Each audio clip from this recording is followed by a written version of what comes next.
up, everybody? I'm Joe Longo. This is Inspired Creativity, and this is Al DiSalvatore. Pastor Al. You can call me Al. You can call me Al. Like the I know, song, man. but it's fun just to say Pastor Thanks, Al. man. I appreciate that. So Al and I, we've met a couple years ago back in the mountains of Pennsylvania. Up in the woods, man. Yeah. So some of you may know of my past growing up. I was raised, we're just going to go Christian because that sounds so nice. It does. So much nicer. That's good. Yeah. So I was raised Christian, and it was the 80s, and it was weird. It was weird. It was a weird time. It was very, yeah. But through that, like, I always feel like, oh, I feel bad because I'm saying it, but I also developed this wonderful relationship with Jesus. Yeah. But I like to say this with like my Jesus. Yeah. You know, the Jesus that I connect with, not the Jesus that was kind of being preached. Yeah. Well, I definitely me. think Jesus was misrepresented often in the 80s and 90s. And so it's good to get back to, you know, what Jesus was about, and which was love, you know, and I think sometimes Jesus gets misrepresented when it's about Jesus with an agenda. Right, you right. know? I often will always say the most misrepresented man ever. Yeah. And it's a bummer. What makes him kind of cool, because I feel like all of like the best like artists and people in history, there is that sense of like them being misunderstood, because I think they're so compelling and they're multidimensional. So I think that's kind of cool. Yeah. So I thought it would be great to sit down and talk to you. Thanks, man. We chatted a little bit before we actually hit record. Yeah. But when I first met Al, I was doing a co-art show at the now deceased Dragonfly Cafe in Hazleton. It is sad, man. I love that spot. It was a little oasis. It was. It's such a sweet little spot. But now they have Cafe Elevate, thanks to Michael. Yep. Michael. So I met Al that night, and I heard because I didn't there were rumors of this church in the valley and this younger pastor, kind of, you know, cool, not the norm. And I'm like, oh, this is interesting, because I loved growing up in Hazleton, but it's an interesting kind of place. They still have a bonanza, which is all you need to know about Hazleton. And if you don't know what a bonanza is, it's like the Sizzler before there was a Sizzler, and it's steak buffets, man. Yeah. So I remember you walked in, Chris introduced us, and I said, do you preach love or fear? Yeah. And you said, totally love. And I'm like, all right, we can totally be friends then. Cool. And I really felt that as well. Like, it wasn't Awesome. just like you were just, oh yeah, I preach love. Like, it was really, can feel it, that it was there. Oh, man. I appreciate that. And I just want to say, you know, I'm really grateful to be here today talking with you, just being able to follow you along on Insta and social media, and seeing all the great things that you do, following your bliss and really following the dreams that you have, pursuing photography, and because you are talented. Thank you. I love it, and the little stories that you do are funny, and it's just cool, man. I'm excited and cheering you on, man, and the photos that you create, man, the way you capture light. It's a real talent, man. Thank you very much. Yeah, I dude. appreciate that. Yeah, man. Appreciate it. So, tell us a little about yourself. So, how did you come into where you are now? Were you raised from birth? You were in? Yeah, from birth. Because I had the joy of going to Catholic. Yeah. You know, being a Catholic until third grade. Yeah. And then my parents jumped ship. Yeah. So I had a mix, because my parents, you know, came to, you know, Jesus. They had the Catholic upbringing, you know, which is great sometimes, because you can just say a few Hail Marys and you're on your way, and it's all good, man. Right, you know? right. It's it. You know, check your your spiritual card for the week. But they got quote unquote saved by watching Billy Graham, and, you know, started attending a Protestant church. And so for me in the 80s and 90s, they were still figuring that out. And so me growing up, it was a real mix of some Catholic influence, some Christian, you know, influence, Protestant influence, some Word of Faith influence. Was a really weird thing during the 80s, name it and claim it stuff, where it was just a whole bunch of people lost money following, religious pastors that were more about money than people. And that was a real shame. And a lot of hurt came from that. So my upbringing was like my parents figuring it out. And the one thing I appreciate about my parents was that at the heart of it, they loved my brother and I, and they were trying to figure out like their faith along the way. And it was hard because like the 80s was like, could be very legalistic. It was more about what's on the outside than what's on the inside. And it's nice to see a shift in Christianity. I hope these days that it's more about, how you love than what you look like or what you say or, what your political affiliation is and all that kind of stuff. So that's my hope, that we can get back to the heart of Christianity, not so much, the surface and agenda that comes with it sometimes, which is unfortunate. So when did you make the decision to follow this path, to really make it? It was a process. I went to a public high school, and I was like pretty low key about my faith. I didn't really, say anything too much about it. Just kind of like blended in, like most awkward teenagers do in high school. Like, especially one with like a big nose and a big butt. So I just wanted to blend in, man. And get through it. With as little damage as possible. Then I went to a Christian college. And it's interesting because I was like a pretty good teenager at a public high school, but I was a pretty bad Bible college student. I broke a lot of the rules. Where did you go to college? University of Valley Forge out in Phoenixville. And broke a lot of the rules. Actually got kicked out for smoking and all those kind of things. And then came back and really rediscovered my faith. I was like, if I'm going to follow this faith, it's not going to be because of my parents. It's going to be something that I choose.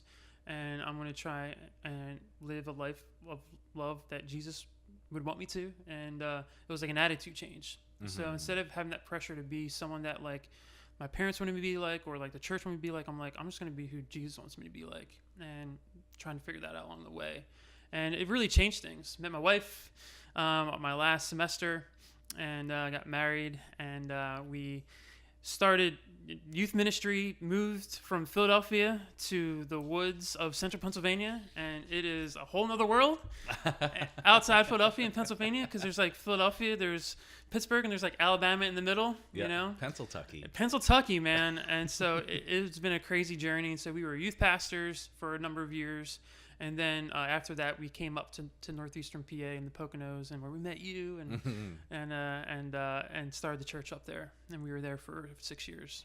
Wow, it was 6 years that you were up there. Yeah, 6 years. That went quick. It did go quick. Yeah. Like looking back, like that's. Yeah. Wow. Yeah, it was some crazy times up there. But but I think what made it worth it most of all was the relationships that we've made. So it's cool. And you're originally from Philadelphia? Yeah, Southwest Philly, born and raised.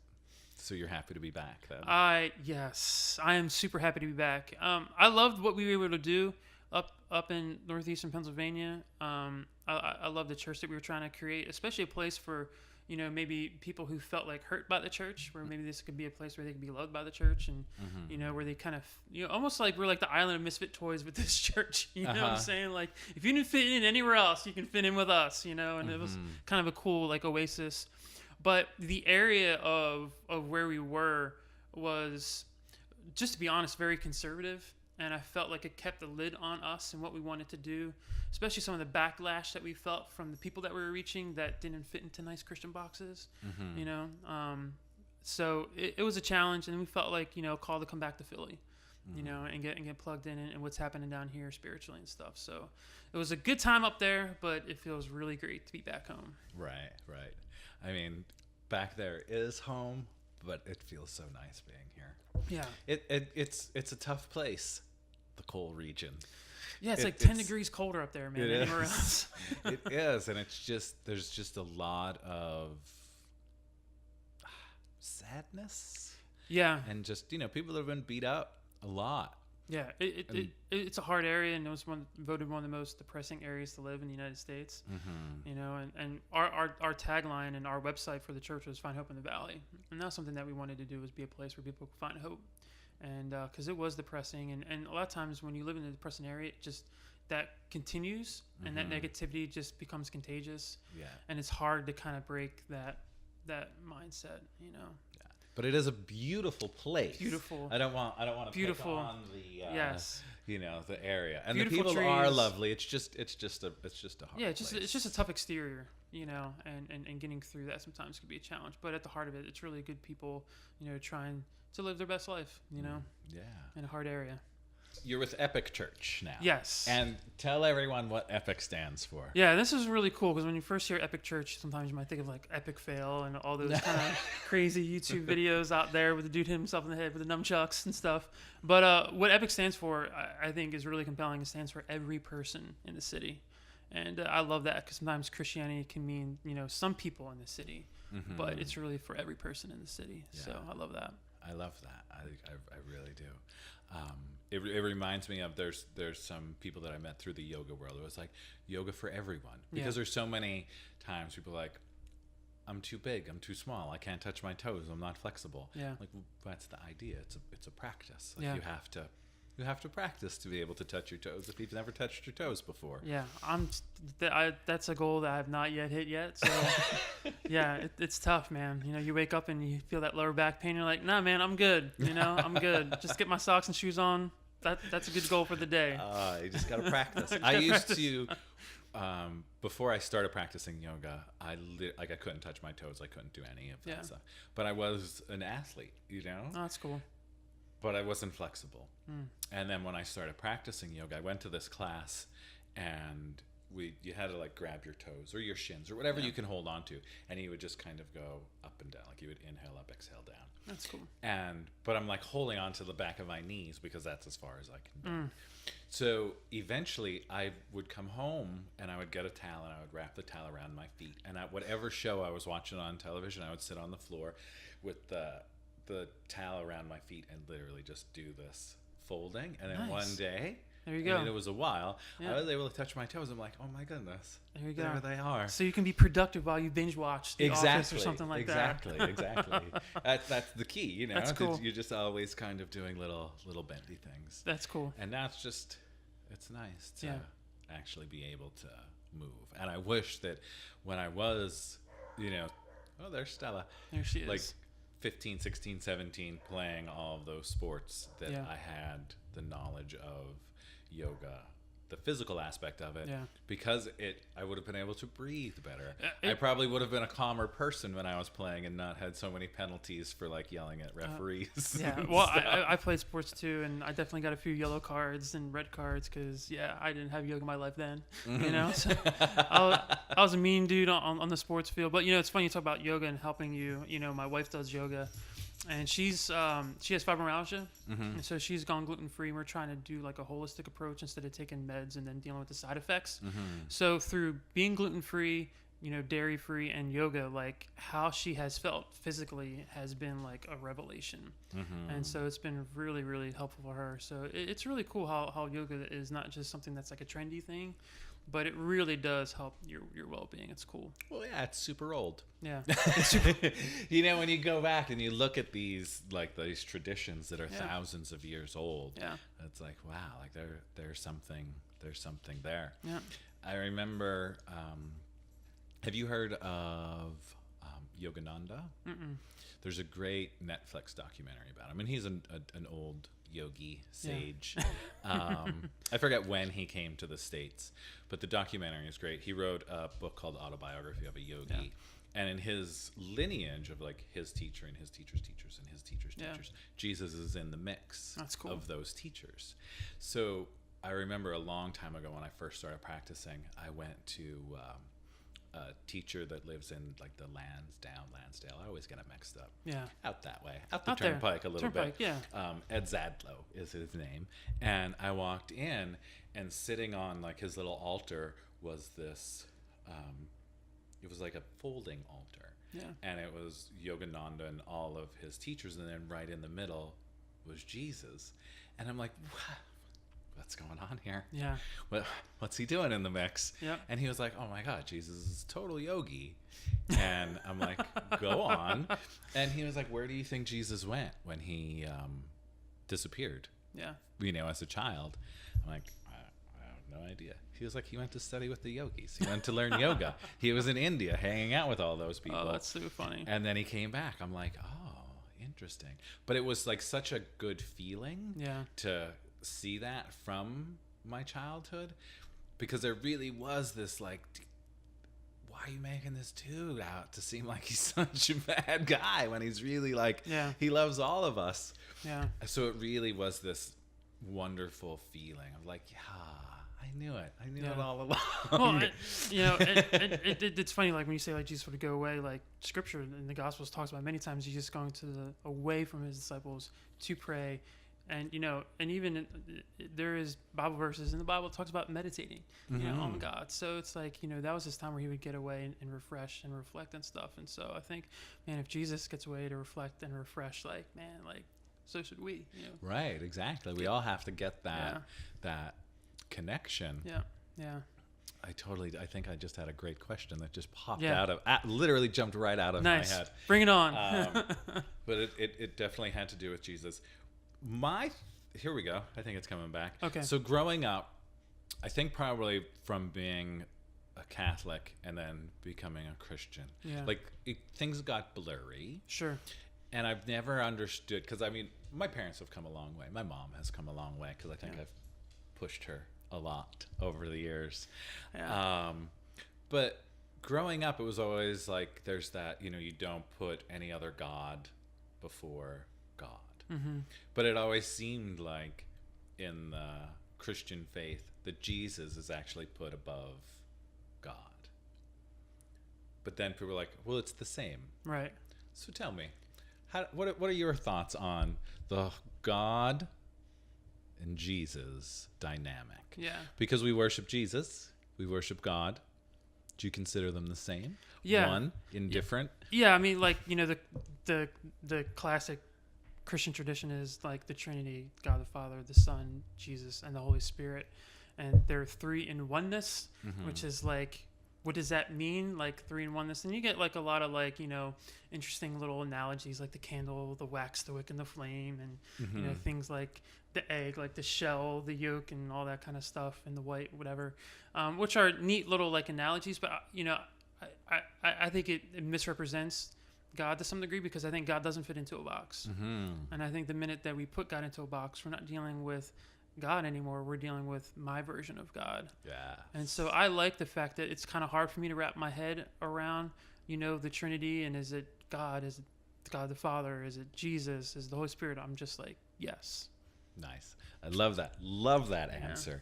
And I think that's one of this actually just came into my consciousness on Wednesday night. There was my friend Lululemon has been doing these like in-store kind of gathering podcasts in a way.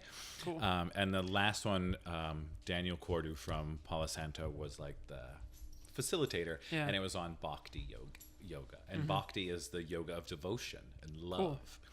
And so they had, and music pretty much, so it's like the chanting, the songs and singing. And, sounds like church to me. It's very much. Dude, there's so many similarities that I'm like, it's all the same. Because that's kind of what we do at Epic, is like there's music, and then there's like songs, and there's like prayer, and it's like it really is all the same. I think. But the one woman that was presenting there, Yvette, she'd said, growing up she was Jewish. But her parents sent her to a Catholic school, and she was like, I would always get so confused, because I would think like the Jewish people would be like, everyone else is screwed. I'd go to the Catholic church and like everybody else is screwed. And she would always be like, well, but I don't like, what, how could this be? Yeah. And I remember growing up saying to my mom, because like hearing all of these things, like this is the only way. Right. I first thought like that is so like they're putting so many limits on the creator. Right. Like how can you fathom that the being God that created all of this said, I'm gonna make all of it, but there's only one way to find me. And she was like, that's what really got me. I'm like, well, what about this faith, and what about that faith? And that growing up, that's how I felt. Like I remember sitting there thinking like, really, the Dalai Lama is gonna go to hell? Like he's a pretty cool dude. Yeah. Like he's doing some good things, And seeing like Gandhi, really? If Gandhi didn't ask Jesus into his heart, he's gonna go to hell? Like I couldn't wrap my head around that. And then when that woman said it the other night, I'm like, oh yeah, like what about? And it was like that whole, like there's just so many. What's that analogy? There's like about the river and the oceans. Yeah. Like there's so many rivers that all lead, to the ocean. And I think there's so many ways of finding our faith and finding connection with God, the source. And it could be Jesus for you. It could be Krishna for somebody else. It could be Buddha for somebody else.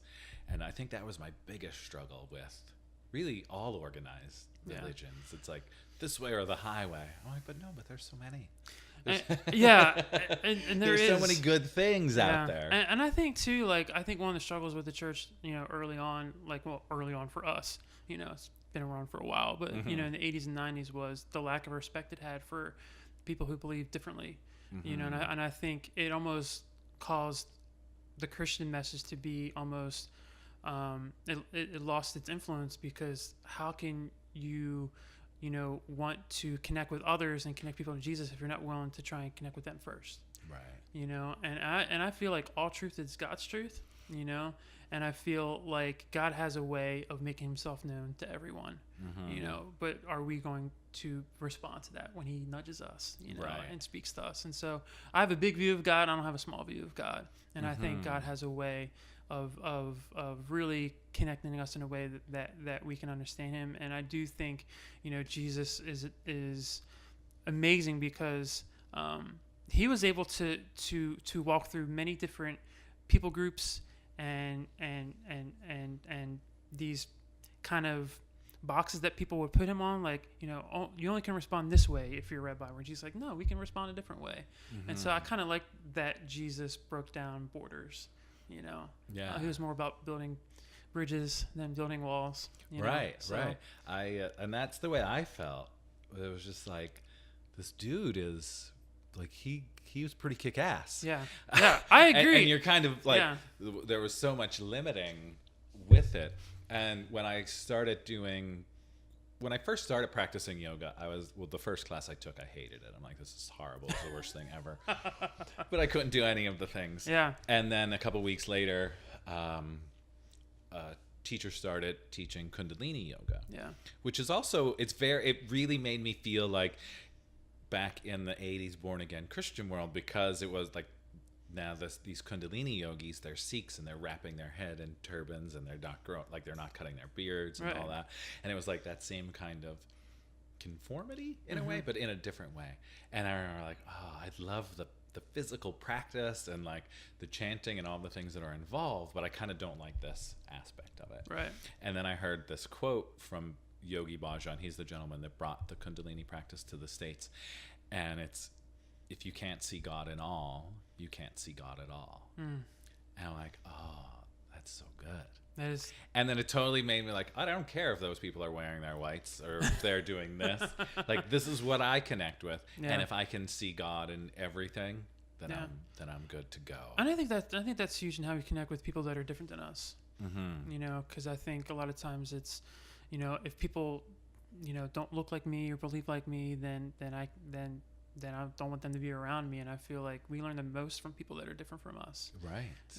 And I feel like when you can see God in someone else, I think you can respect them a whole lot more. And know that God loves everyone.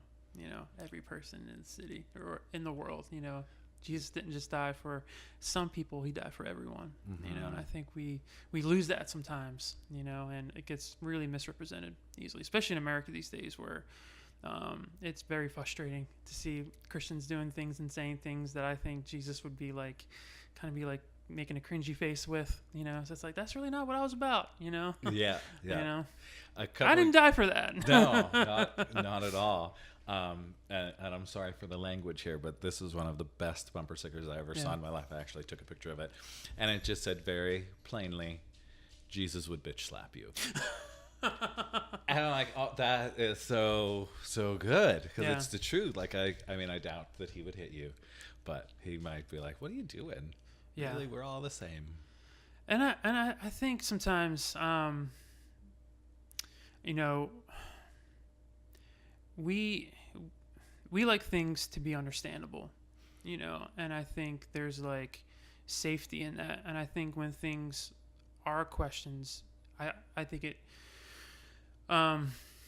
causes us to think, and I guess when you look at it from Jesus' perspective, wisdom was in asking the right questions, not so much always having the right answers. And I think somewhere along the way that got flipped, where it's all about having the right answer, where I think we've lost the ability to ask good questions. Right. And that's where wisdom was found, in asking right questions. And I feel like those who are know-it-alls don't really know that much at all. It's amazing how wisdom and knowing it all are two different things. Yes, extremely different things. And so you talk about like Jesus bitch slapping and all those kind of things. He definitely turned over some tables and talked about that in scripture when the church was being used for money and not for loving. So Jesus is love, but he definitely wants to be represented the right way. Right. And it's a shame when he's not. So we were talking about what do some people that are non-Christians say about like, Jesus, that kind of stuff. Yeah.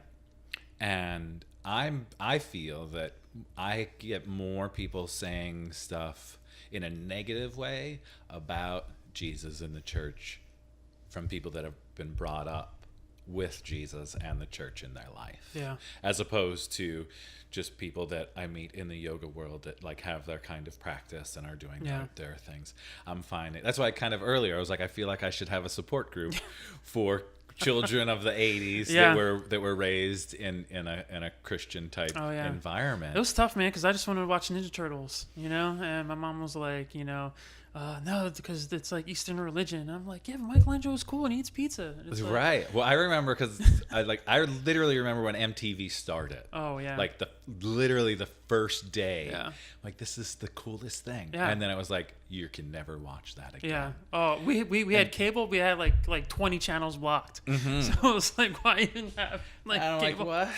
Yeah. But what? It's just the music. It's just the music. Yeah. And somehow MTV went from like super cool and about the music to something totally different now. Which is like just there's no not music. So yeah, I don't miss MTV too much these days. But Right. if they want to start showing like cool videos and great bands, hey man, bring it on. I miss that. But yeah, back in the day, there were definitely some videos that scared me though. Oh yeah. Like there was a Yes video. Yeah. I'll never remember the name of Dude, the song. Thriller, man. When Thriller came out, it was awesome, but also like awesomely scary for me too. Because I was like, what are these zombies doing? And see, that's interesting because like I was allowed but not allowed, and then we would sneak it. oh, same. But then when Thriller came out, my father had a screen printing business, and I remember like one New Year's Eve, I think Michael Jackson may have been performing on one of the things, and literally there's a picture of me and my mom like doing the Thriller dance. Oh, we need to bust that out and then we did, but they made T-shirts again, 80s. With like that were cut, like that had the fringes cut in them. The fringes. And there was this whole like Thriller line of T-shirts that we were selling. I'm like, I'm confused. Why are we allowed to profit off this, but I can't just enjoy it? Because it was Michael Jackson. Can't hate Michael. Right. So we kind of went all over the place with that. Yeah. But yeah, I think more people now are more open and receptive to it because it's changed. Like the 80s and 90s, it was weird. It was definitely a weird space. Like I remember one night they had the backward masking people come into church. Oh yeah, I remember those days. I remember just sitting there. I'm like, when am I ever gonna try to play a record backwards? Yeah. And why? Yep. But it was those weird things. It was those weird things, especially like Led Zeppelin 4 and Highway to Heaven, and like Stairway to Heaven and all that kind of stuff, which is crazy. Because now my boys love Led Zeppelin because of the Marvel movies and Thor, who had Led Zeppelin on the soundtrack, and so totally like crazy. Like never thought like be cool to have like my kids watch, listen to Led Zeppelin. But thank you, Thor Ragnarok, for turning my son onto good music. Right.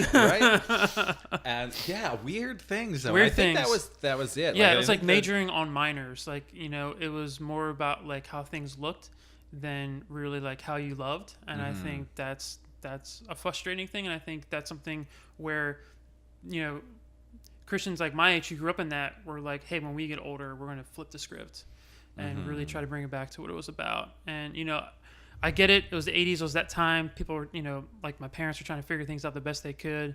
But, you know, it was just it was, you know, Stranger Things, man, in the 80s, dude. It wasn't just a Netflix show. It was like, it was a strange time. People were really trying to figure things out. But and then I was talking to my mom about this the other day.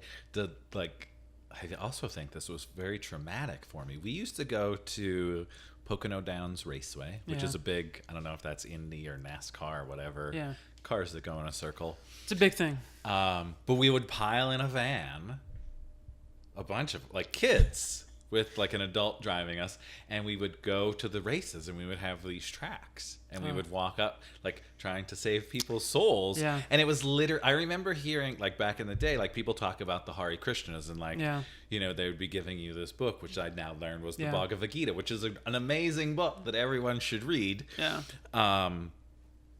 We were literally doing the same thing, like just for this. And I remember getting out of these vans, like at this huge raceway with thousands of people, being like maybe 8 years old, and be like, you really want me to go up to a random stranger and say, here, I can save your soul? It's super awkward, right? And it's even more awkward when people hand me tracts, and I'm like, hey, I'm a pastor, it's cool, I think I'm all right. They're like, are you sure? I'm like, yeah, you know. But, you know, I think that was a method that, you know, maybe one church did and it worked out, maybe in the South, because things are different in the South. But I feel like nowadays it's more about a relationship. Right. You know, and I think it's more about building relationships than like having notches on a belt of I gave this many tracts away, which are really poorly done cartoons most of the time, as it is anyways. And, you know, and I mean, if you look at, you know, I keep bringing back to Jesus because I find Jesus compelling. You know, there's times where I question about stuff in the Bible. I wrestle with some parts of the Bible, but what always brings me back is Jesus because of how he loved. And I feel like he built his ministry over relationships. He poured into 12 individuals, and they helped spread, you know, the good news. And it's just interesting how somehow we've lost that sense of like, you know, building relationships. You know, and not building relationships for an agenda, but building relationships because, you know, you have a desire to love your neighbor no matter who that neighbor is. Right. I have, again, like coming through this interesting upbringing and then coming into... It was interesting, wasn't it? It was great. And then coming into this yoga world and then finding the Kundalini practice, that I'm just like, this is weird too. But Yogi Bhajan just had like these amazing quotes. And it all reminded me back, you know, to that time. But instead of being like, go out and tell people, it was like, just make yourself so happy that when other people see you, they become happy too. You know, like those simple things, like lead by example. And if you're doing it and you're shining and glowing, people are probably going to come up to you and be like, what's going on? What are you doing? Like you seem happy. It's so true. And like one of the things at Epic Church that we really wanted to do this summer was not just tell people that we love Jesus, but like show people that we love Jesus. And so we had 1 week during the month of July where we just served all across Philadelphia. 38 locations, hundreds of people. We served in schools. We served police officers. We served children with special needs. One of the really cool things that one of the groups I got to do was we actually cleaned up Gorgas Park, which was awesome. Got to bring my boys to that. That was awesome. One thing I got to do that was really cool is we went to a place called the Hope Lodge, where individuals come from, you know, all over the state to stay when they're receiving treatment for cancer in one of the surrounding hospitals, where you don't have to stay in a hotel room. You can stay at like a house, and we got to serve them a meal. Wow. And one of the really cool things that night as we were serving with our group was I got to talk to this elderly couple, and they've been going there for 10 years. And she's like, the meal was great. She's like, but what was even better was seeing your smiling faces, serving a meal, different faces from different places, you know, serving with love. And I was just like, I love you. Can I give you a hug? And, and to me, it's like, man, that's worth so much more than, you know, how many tracts you can give away. It's like, you know, how we love, I think will make a difference in how people respond. And Jesus even talks about that. He's like, you'll be known by your love. You know, and it's like, we need to get back to that as the church, you know, and that's something that I'm trying to live out is like, I want to be remembered for how I love, not for how I was right. Right. And that's one of the reasons why I absolutely love. I mean, that's a poor version of Jesus, but I love that like heart, you know, because it really is. It's like it's all coming from here, no matter what. And that's you know the biggest takeaway I think that I got from growing up and totally not digging what the dude in front of the room was saying, but really like the little pieces that I was getting. I'm like, no, he was loving everybody. Like you don't have to be afraid of this guy. Oh, and I mean, and even like some of the things that like the whole story of the Good Samaritan. We know the Good Samaritan as like a person who's a do-gooder, but during that day, in that story where the person was injured and the rabbi walked by and the Levi walked by, they were the Christians of the day. They were the people that were supposed to help. And then the Samaritan comes by and helps and brings and restores this person's life. That was the most opposite person that could have stopped and helped that person in that culture. Like, Jews did not associate with Samaritans. It was like they didn't eat with them, they didn't talk with them. So here's this person from the who was an outcast, now is an insider, and Jesus turned someone who had a bad connotation into a good connotation. And I just love that, that here's this person that in Jesus' day and the people that he hung out with, they hated the Samaritans. And then the person that they thought was known for hate, Jesus turned around and made that person known for love. And I just think, so I love Jesus, man, because it's just, he flips perceptions. And, I totally agree with your shirt. I think Jesus was a compassionate badass. Totally. He broke rules and broke down, agendas. And in super subtle ways and super profound ways that, I think sometimes as we read it from like an American culture, like 2,000 years later, we don't get the nuances of the things that he did, that were so compelling. But, it's I love it, dude. And it's fun to talk about. Yeah. Well, thank you so much for coming and for talking. I really appreciate it. Yeah. So what's coming up? What do you have going on? What can you share with the good people out there? So it's been really awesome to be with Epic Church, and we've got we're one church with 4 locations. We have one at Parkside, the School of the Future. We have one in Roxborough High School, one at a theater down in Center City on Broad Street, and then one at a school in Fairmount. We're opening a new location pretty soon in King of Prussia. It'll be really cool. But what's really awesome is September 30th, we're having our 10-year anniversary, and it's going to be at the Keswick Theater. I think it's pretty awesome for a church to be at a theater, that has musicians and all that kind of stuff. And so we're going to have an awesome time, great music. We're going to have an encouraging message, and it's going to be an awesome, awesome time. So September 30th, Keswick Theater, Epic Church, every person in the city. Yeah, every person in the city. It's going to be an awesome party, man, and really looking forward to that. So, it's going to be fun. Awesome. Thank you very much. So, and I know I say a lot of shit sometimes about the church, but it really feels like it has changed and it's more open and loving. And I really appreciate what you're doing and that, you're making it accessible to every person out there, not kind of pushing people away, being like, you're going to go to hell. You're an outsider. I appreciate that. And thanks again for the opportunity. And I think if people just be open, and follow those nudges when you're around people who are representing faith, and if there's that like little side of you that feels like, man, that doesn't feel right, I think God does that for a reason, because he wants to draw you to those people that represent him in the way that is loving, right? And I think we're all going to find like I think that's like, how can I say this? Like that's the purpose in finding whatever it is that we connect with. Like you listen to that little voice that, I may not resonate with these things, but I resonate with that. And I'm drawn to that. And again, it's really that still devotion. It just might look different than yours or than my mom's or than somebody else's. But I think it really just comes down to, the golden rule, being a good person, loving people, and caring, and whatever it is that your faith is, I think it's all the same. If you're a Catholic, a Christian, a Buddhist, a Hindu, whatever, if you have that devotional practice, it's all good. So I loved being here. I love talking to you at your house, man. It's got the good smells and the good feels.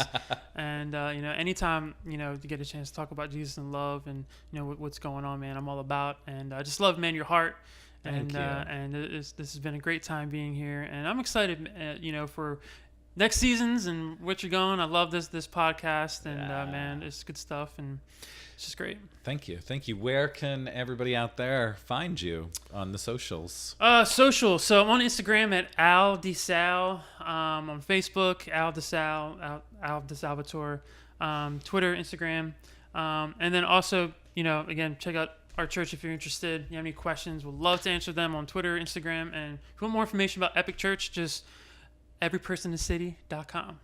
Awesome. And I'll link all that stuff up down below and in the show notes for everyone. Thank you again so much. I really, Joe, really appreciate this. Thank you for being you, man. Appreciate you, brother. Thank you. And thank you all for watching and clicking play and paying attention and doing all the good things. This is Inspired Creativity, and this is new. This is brought to you by Joe Longo Photography. That's right, me. I'm the sponsor of this. Yep. That was totally just a joke. But if you're a small business out there and you want to be a sponsor of this and give me some money, I'll totally plug you. Awesome. But anyway, thank you so much. We'll be back next Wednesday. Have a great week. We'll see you guys.